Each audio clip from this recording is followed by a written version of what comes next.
Over 1 million people are expected to descend on the Vatican this weekend as Pope Francis prepares to canonize Pope John Paul II and Pope John the 23rd.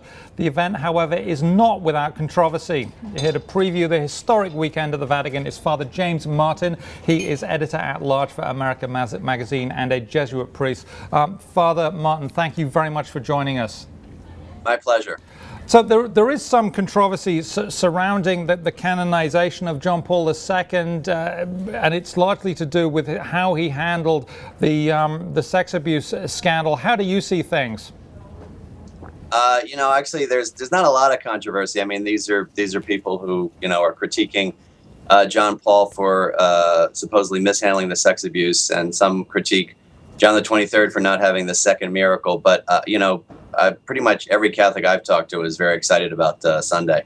Okay, and both these popes were very popular. Now, one of the things about the miracles is take us through this for people that don't know. To get canonized, you have to be a miracle worker, quite in a very literal sense. Explain. Well, not exactly. There's a misconception that the saints do the miracles. Really, what happens is after the long canonization process, where your writings and your life are investigated. And people kind of review, what kind of a person you were during your time on earth.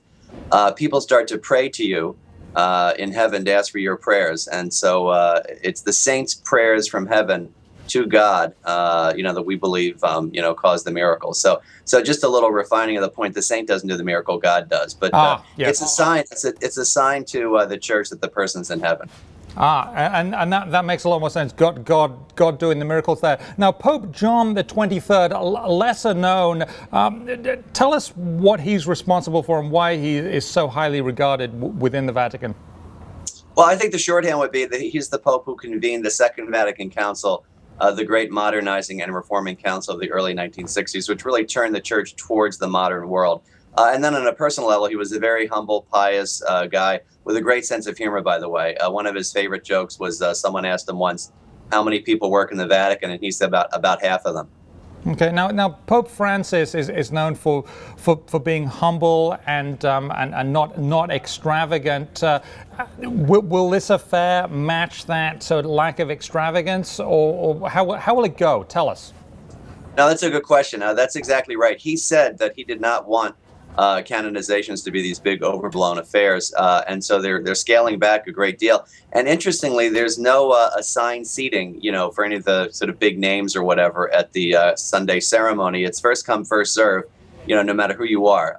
And so, anyone who's trying to get, special seating based on their wealth or their position is going to be frustrated. So I think that's very much in keeping with Francis. So no VIP seating at the canonization. So everyone in, hoi polloi, people who would otherwise be VIPs, all intermingled there. Is there ever controversy when there's a canonization that someone isn't canonized, or is that something that is is always a chance that you could be? Yeah, no, that's a good question. I mean, there are some people who many think should be canonized but aren't.